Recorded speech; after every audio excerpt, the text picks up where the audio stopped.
bem, muito bem. Voltamos à nossa aula. Beleza. Galera, então, olha só. Nós estávamos falando sobre trabalho, a gente estava falando sobre emprego, né? Eu acho bem importante considerar isso, porque quando você analisa tanto uma coisa e outra, você começa a perceber de uma forma diferente. Que, na realidade, nós executamos atividades hoje, né? Não por ter uma finalidade de transformar a natureza. Infelizmente, nós não temos mais essa necessidade. Ou você tem a necessidade de transformar, claro, todos nós temos, mas, por exemplo, para garantir a minha sobrevivência enquanto pessoa, enquanto indivíduo na sociedade, eu não preciso trabalhar. Eu não preciso, e muito menos a maioria de vocês. Vocês não precisam lá, por exemplo, vamos dizer assim, ir caçar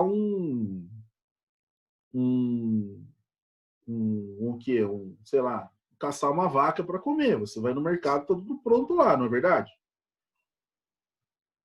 Aqui, o nome dessa carne que você compra no mercado, o nome dela é mercadoria. Já vou colocar alguns conceitos aqui do Marx para vocês entenderem. Tá? Mercadoria é um desses conceitos.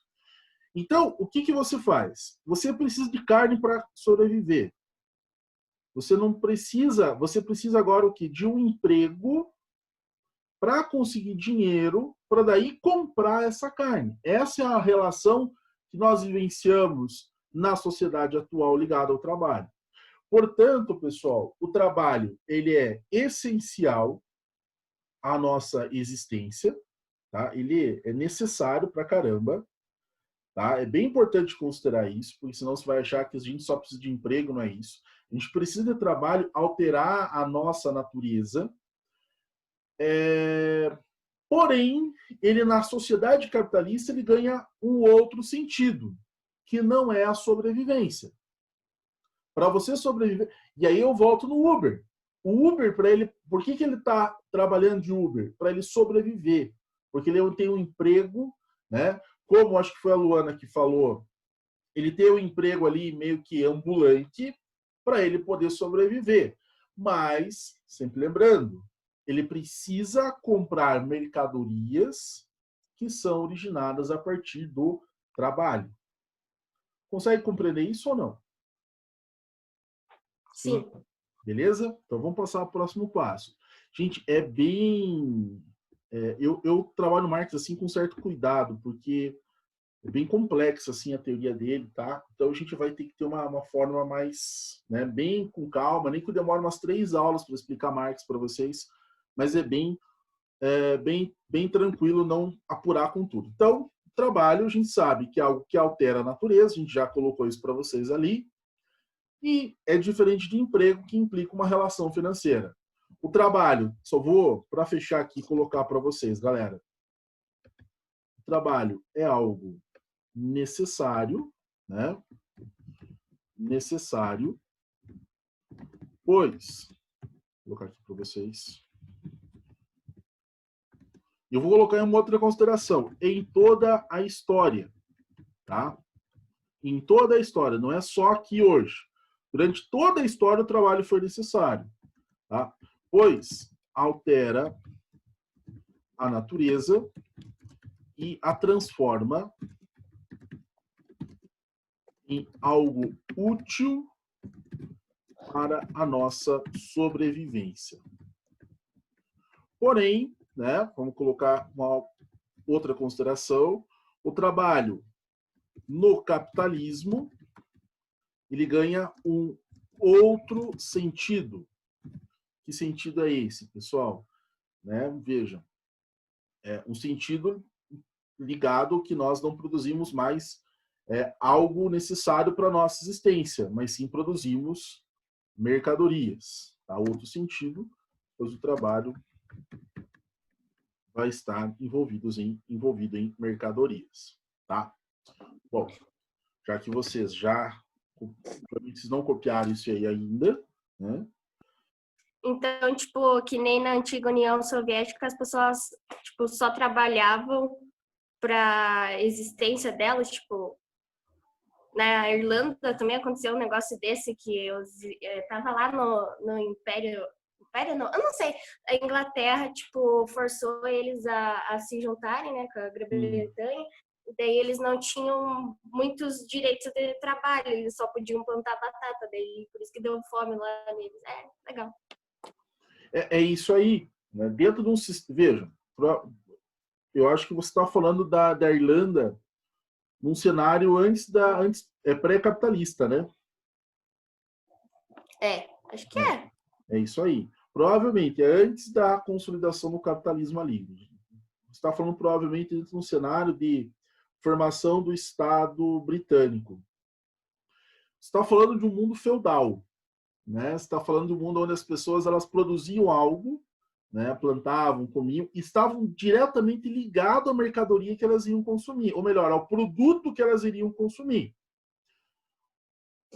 E né, vejam, o aumento do comércio, que é a origem do capitalismo, que vai coincidir também com a formação das monarquias nacionais, que é o caso da Inglaterra, a terra que antes havia uma produção mais voltada para o local, para a região, ela passou a produzir mais, por exemplo, tecido, e passou a ser, ou ovelhas, no caso, né? A criação de ovelha, e passou a ser voltada para uma outra finalidade, que era o comércio. Essa é uma relação de história, tem tudo a ver com isso.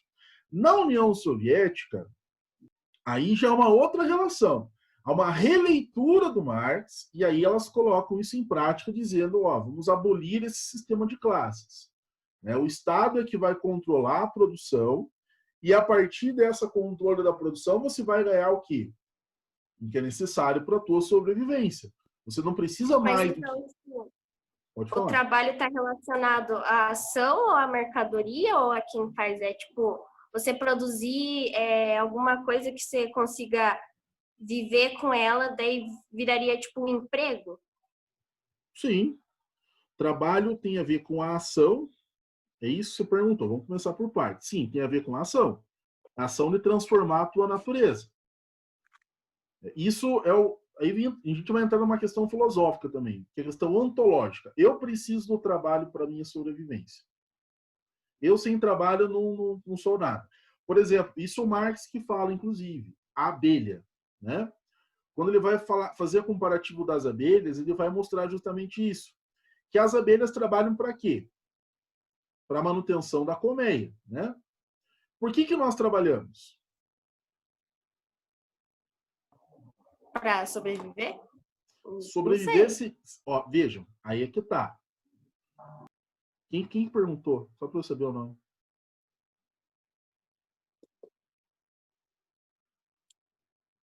Primeiro, então tá, beleza. Primeiro, o trabalho, que isso que você está me colocando, é a sobrevivência, é a necessidade. Pensa o cara lá no Paleolítico, no Neolítico, ele trabalhava para quê? Garantir a sobrevivência dele, não concorda? Sim. Tá. Só que dentro do capitalismo, olha só o que eu coloquei ali, ó. Dentro do capitalismo, ele ganha um outro sentido.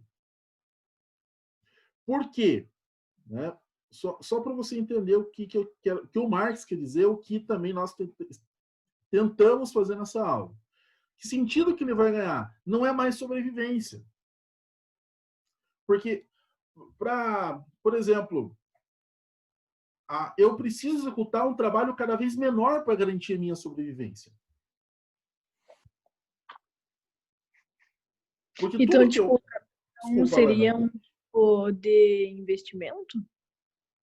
Também seria o capital de investimento, mas não chegamos nesse nível ainda de discussão.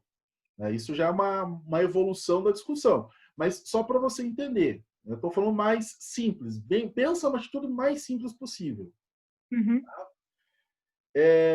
Lá atrás, plantar, né, lá nos primórdios da história, plantar para poder comer, caçar, construir instrumentos, isso era uma necessidade, uma coisa ontológica, faz parte da gente e é extremamente necessário. Com o desenvolvimento da sociedade humana, com a sua complexidade, o trabalho vai perdendo a sua origem essencial, né? Que é basicamente eu trabalhar para garantir a minha existência, a minha sobrevivência. O que o Marx chama do estômago a nossa fantasia. Só lembrando isso a vocês. Com o passar do tempo, dentro da sociedade capitalista, que é o que o Marx está inserido, o que ele vai perceber, pessoal? Ele vai entender que há uma outra relação em volta ao trabalho. Por quê? Qual é a sociedade que o Marx está inserido, pessoal? Ele está inserido numa sociedade que se consolida a Revolução Industrial enquanto principal forma de produzir as coisas. Produzir coisas. Caneca, caneta, enfim, tudo isso. Tá? Qual é o modelo? Modelo fabril. Fábrica. Utilização da nossa razão, né, nossa consciência, para melhorar a produção e aumentar a produção, fazendo com que a gente não precise, fazendo com que a gente tenha um esforço mínimo para produzir as coisas, né? E isso reflete um pouco a nossa história, como nós nos relacionamos com a natureza, tá, gente? Nossa condição, nossa espécie, né, desde os primórdios até hoje, desenvolveu técnicas tentando controlar a natureza das coisas. E aí surgiram formas de produção diversas, para garantir, obviamente, a nossa sobrevivência. Então, dentro da sociedade capitalista, e esse é o comparativo, nós não precisamos trabalhar tanto assim para garantir a nossa sobrevivência, sendo assim o trabalho ganha um outro sentido. Que sentido que ele ganha? Ele produz mercadorias. Que mercadoria? Pessoal, qual é a grande característica da Revolução Industrial no sentido da produção? Vocês já estudaram isso em história, em geografia e tudo mais.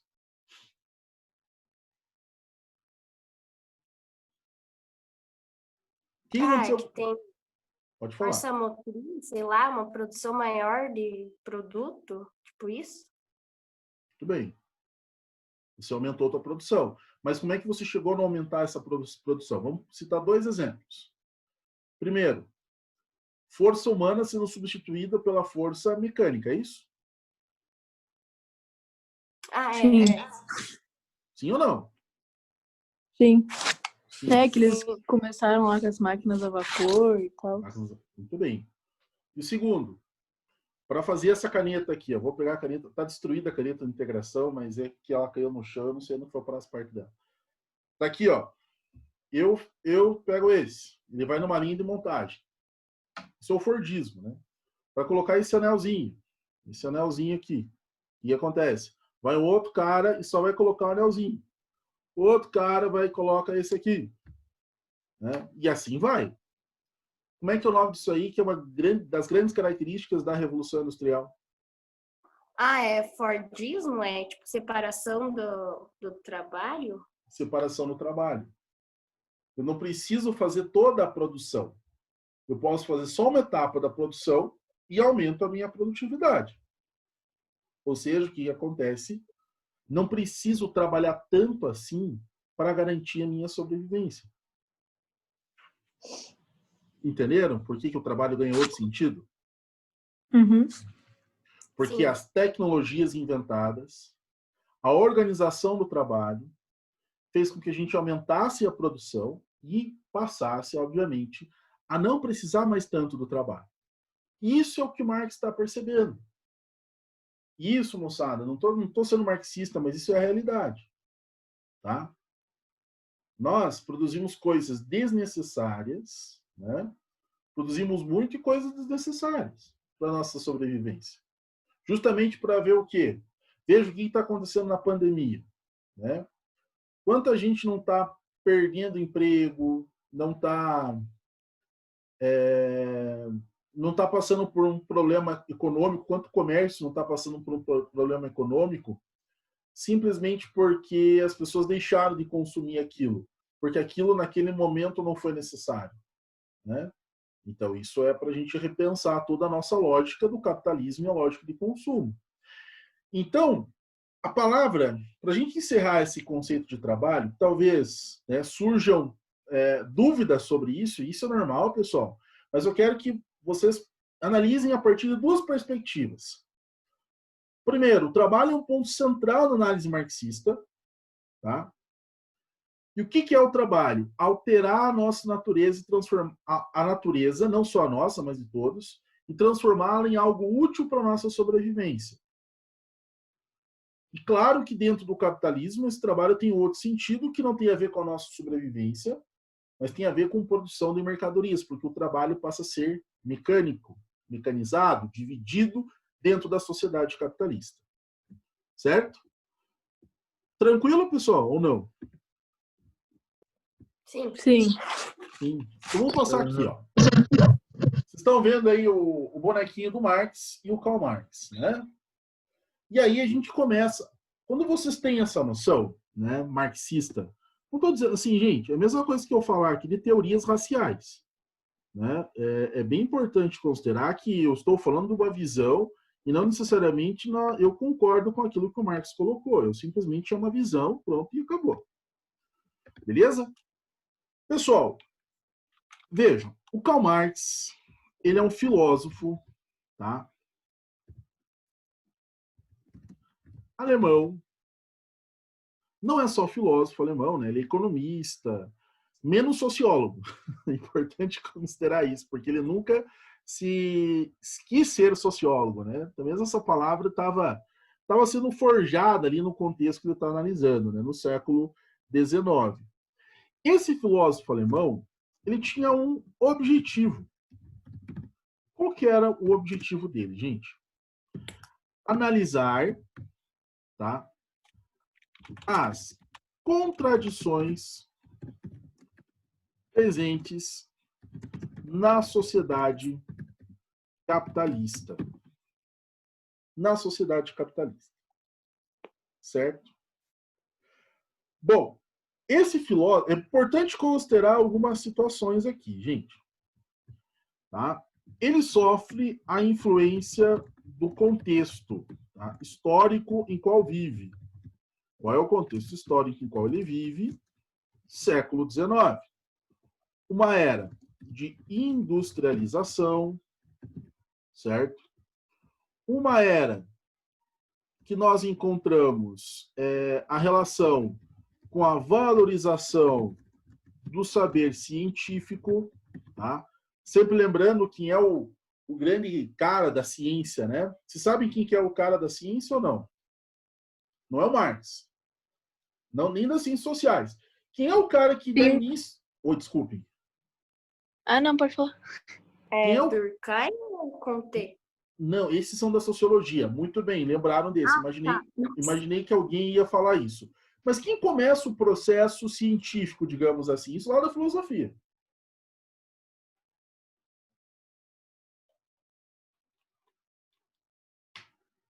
No século... Pois, eu acho que eu sei, mas eu não lembro o nome. Século XVI. Ele é o cara do século XVI. Lógico, você tem o Aristóteles, você tem o Sócrates, você tem o Platão.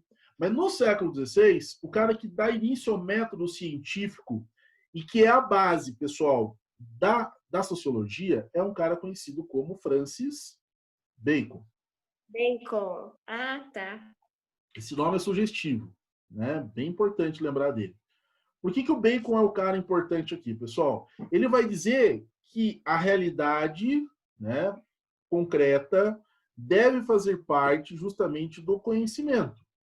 Não algo, né, que as pessoas imaginam. Para se conhecer, portanto, a realidade, é preciso partir das experiências concretas. Então, o chamado empirismo de Bacon. Então, vejam, esse é o século XIX que o Marx está sendo colocado. A valorização do saber científico, e é dentro desse contexto que começa a se desenvolver a sociologia. E aí alguém falou do Comte, alguém falou do Durkheim, e também temos que lembrar do Karl Marx. Porém, esse filósofo alemão, que tinha como objetivo analisar essas contradições, ele vai sofrer a forte influência de um outro da filosofia, de um outro pensador, né, da filosofia de Hegel, que é um pensador alemão. Alguém já ouviu falar do Hegel ou não?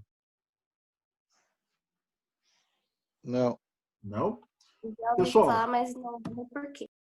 ó, eu vou até colocar, vou gritar, como dizem vocês. Ó, isso aqui, ó. Dialética. Que maldita é essa dialética? Alguém sabe dizer o que é a dialética?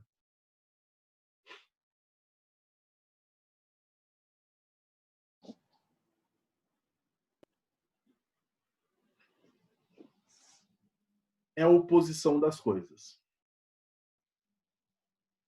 A dialética é isso, pessoal. É a oposição das coisas. De um lado, a gente encontra... Eu não vou me aprofundar em Hegel, mas só para você entender como é que o Marx pensa. Tá? Para entender, eu preciso falar um pouquinho só sobre o Hegel, mas vai esclarecer muita coisa. De um lado, você tem a tese, algo que está posto. Tudo aquilo que existe algo que está posto, existe algo que vai contradizer isso, que é o que nós chamamos de antítese, antitese. Se tiveram aula de filosofia sobre isso no ensino fundamental ou não? Sobre isso? Ou não? Sobre o quê? Não. Tese, antítese, não? O Observe Filosofia até comentou, mas a gente não se aprofundou. Acho que, não sei, não deu tempo, né? Não, até mesmo porque é uma coisa muito simples e assim, cara, não vai... A não ser que você vai fazer um curso de filosofia, daí é diferente, tá? Mas aqui para nós é bem tranquilo. Então existe algo posto e algo que contrapõe a isso. O embate dessas duas situações, ela produz algo que nós chamamos de síntese disso, que é uma nova realidade. Olha a importância disso aqui para o Marx, pessoal. Ao invés da gente pensar, né, e a filosofia, não criticando a filosofia, o Marx critica, tá no livro de vocês, assim, lá no segundo parágrafo da página 12. Tá lá assim, ó, tese de Feuerbach, que é um dos pensadores também hegelianos. Ele vai dizer assim, ó, na tese 8, ele afirma que toda a vida social é essencialmente prática. Olha a influência do Bacon também aqui dentro da ciência. E ele decreta, os filósofos, como Hegel, olha a crítica que ele faz, apenas interpretam o mundo. Importa agora transformá-lo. Gente, então, o Hegel é um cara da filosofia, é um cara que vai trazer o mundo, basicamente, uma teoria filosófica. O Marx diz o seguinte, não dá para a gente ficar nessa ideia. A gente tem que buscar o quê? Buscar como que essa dialética se coloca na prática. Então, dentro dessa relação prática, por exemplo, é a relação econômica, a economia, que é uma ciência se pensar o sustento. Até então, quem eram os principais economistas da época? Era o Adam Smith, que falava de lei de oferta e procura, era o Davi Ricardo, da vida. Mas, agora o Marx diz o seguinte, olha galera, não dá, não tem como. Nós temos que pensar a economia relacionada à realidade e não uma coisa imaginada. Como que está posta essa realidade, então, pessoal? É importante considerar uma coisa aqui em Marx, certo? Ó, que a sociedade, eu vou colocar enquanto um novo tópico aqui, ó, enquanto consideração final aqui, ó, a sociedade sobre a ótica de Karl Marx, ela é o que, pessoal? É importante considerar isso aqui, ó. Tá? Ela é recheada de contradições e eu não tenho como função, gente, compreendê-la e interpretá-la como os filósofos. Eu tenho que buscar o quê? Superá-la. Não é superá-la. Superá-la.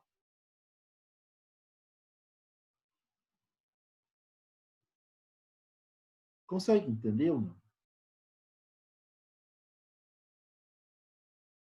Sim. Sim. Então vejam, pessoal. Para o Marx, por isso que a grande contribuição dele para a sociologia. A sociologia não é uma área do conhecimento baseada em interpretações, baseada em um mundo, vamos colocar um mundo imaginário, platônico.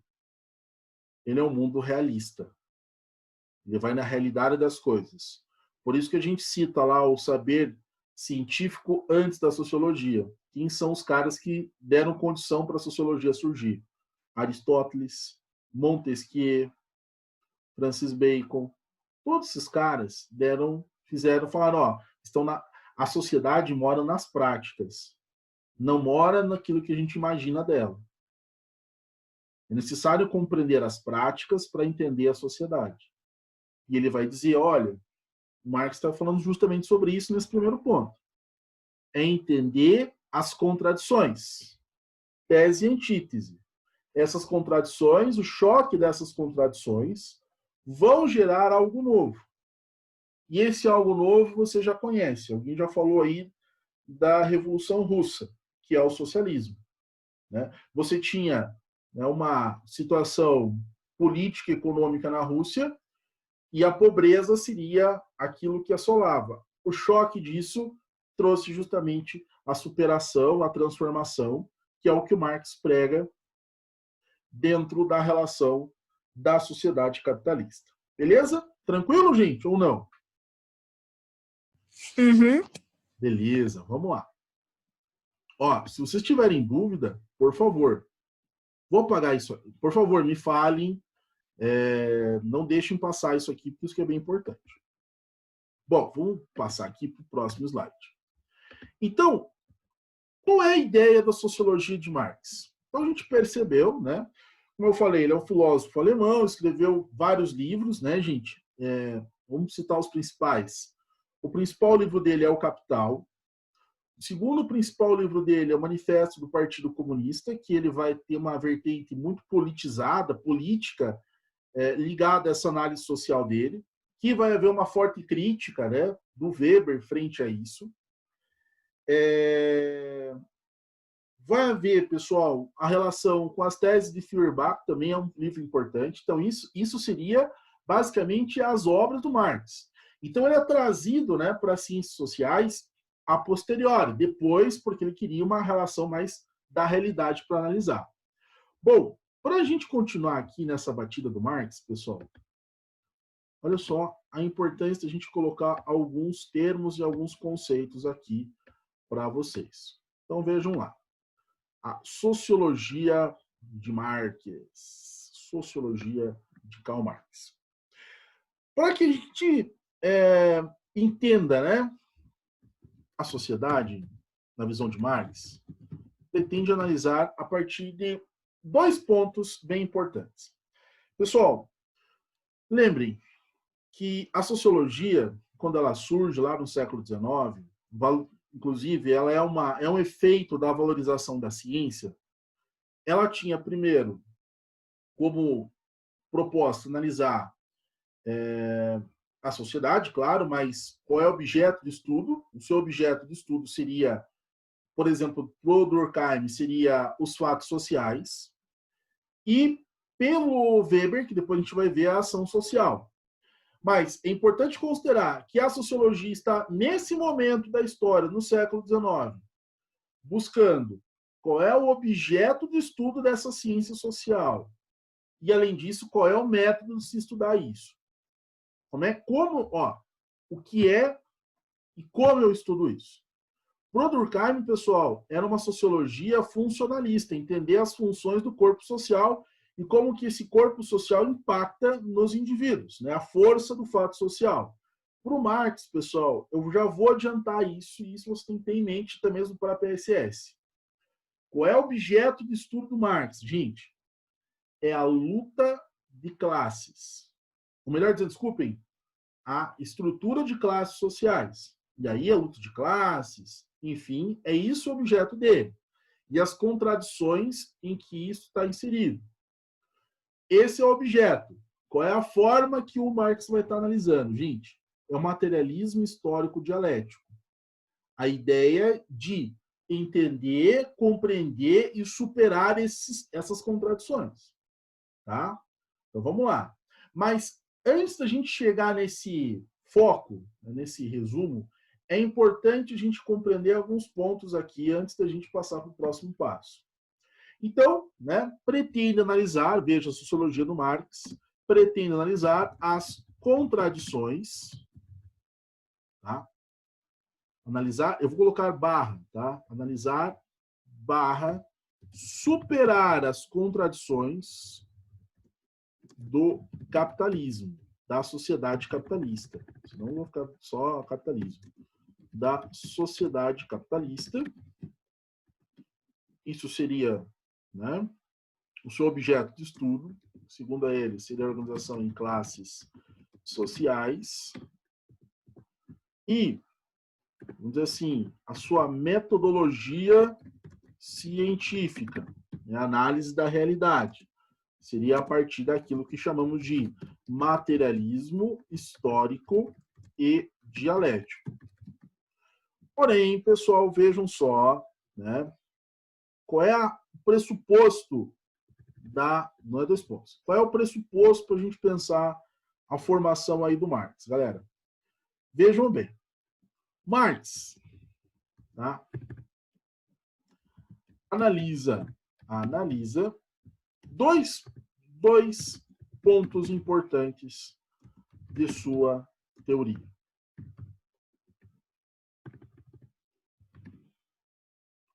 Marx, vamos colocar assim, ó. Só vamos colocar assim, gente, 2 pontos importantes de sua teoria. Eu acho que isso aqui fica mais legal lá no resuminho de vocês. 2 pontos importantes da sua teoria.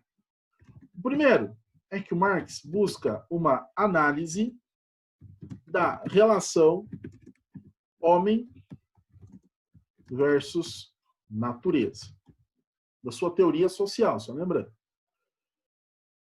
Qual é o meio que nós nos relacionamos com o meio natural, pessoal? Qual que é a principal forma que nós nos relacionamos com a natureza, galera? Hã? Alguém falou? Trabalho. Trabalho. Muito bem. Eu me emocionei aqui agora. Né? Legal. Segundo, é justamente isso que vocês estão que isso que eu coloquei lá em cima. E análise das crítica, tá? Das contradições do capitalismo, certo? Por uma situação econômica, por um viés econômico. Não, gente, não imaginando o que seria a economia, mas a partir das relações reais, a partir da realidade. Tá, isso nós já falamos. Bom, vamos falar, beleza. Eu acho que isso aqui já fechou boa parte da coisa que a gente gostaria de falar aí com vocês. Pessoal, vamos falar agora, eu vou apagar isso aqui. Vocês já copiaram isso aí ou não? Vocês não estão copiando? Não, pera.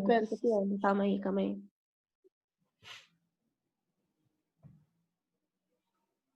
Vocês me desculpem estar dando aula assim, gente, de copiar as coisas, assim, porque, cara, eu prefiro fazer assim porque aí é uma concentração, um foco maior no conteúdo. Eu, com o slide, às vezes eu fico meio perdido. Slide não é vida. Podemos passar ou não? Pode. Não, calma. Não, peraí, deixa eu estar printing. Isso, dê print, dê print na tela, depois você dê print na tela. Pode ir. Pode ir. Vamos lá. Vamos apagar isso aqui. Porque teria mais uma coisinha importante na aula de hoje que eu não gostaria de deixar para trás. Que é isso aqui. Isso, pessoal, é ciência. Tá? Isso é base das ciências humanas, marxismo, baseado na proposta do marxismo. Tá? Então, a história se baseia nisso, a sociologia se baseia nisso, a filosofia se baseia nisso. A ideia de um método conhecido como dialético, aquilo que eu falei lá, do Hegel. Qual é o método que, então, Marx utiliza, gente? A ideia da dialética. Dialética, basicamente, lembra muito de conversa, né? Dialogar um com o outro. Mas quando você dialoga... Gente, dialogar não significa concordar. Dialogar significa oposição. a oposição, a negação a uma determinada ordem, que faz surgir algo novo. Essa oposição, gente, seria, vejam, dentro do sistema capitalista, né, a oposição de classes sociais, pobreza, riqueza, poder, ausência de poder, né, no caso, isso levaria a uma luta de classes, e essa luta de classes transformaria em algo novo. O que o Marx chama lá, por exemplo, no cenário político, a relação do socialismo. Porém, também surge uma outra relação aqui, pessoal. Ele vai partir, diferentemente da análise de Hegel e de Feuerbach, né? Ele vai dizer o seguinte: nós não podemos partir, para analisar as relações sociais, nós não podemos partir de relações imaginárias, não concretas. Temos que partir de uma realidade concreta, historicamente, um fato histórico comprovado, e, a partir dessa realidade concreta, como nós organizamos a nossa existência, a partir desses fenômenos históricos. Porém, vejam, como nós organizamos nossa materialidade a partir da história, isso é importante, esses dois conceitos. Existe uma relação material para a produção da nossa existência, ligada ao trabalho, e ela transcorre com toda a história. Portanto, vejam, por isso ela é dialética, ela vai se organizando, ela vai se opondo e vai transformando em algo novo. Essa oposição da realidade concreta faz com que a gente organize novas relações. Porém, ela produz um efeito importante, que é a alienação. Vamos fazer o seguinte, pessoal. Eu retomo os métodos do Marx, né, o método científico para analisar a sociedade de Marx, que não é tão simples assim, eu vou demorar uns 10 minutos a mais para fazer isso. E a gente fecha Marx na próxima aula, beleza? Então, como tarefa, eu vou enviar 2 exercícios para vocês de Marx, para vocês verem como não é difícil. Um videozinho para vocês darem uma olhada, que é uma mulher falando sobre isso, tá, gente? Bem importante considerar essa situação, para que vocês possam compreender melhor essa teoria marxista aí. É o cara que a gente vai mais demorar, porque ele é mais complicadinho de se entender. Beleza? Tá bom. Beleza. Pessoal, obrigado pela presença de vocês, tá?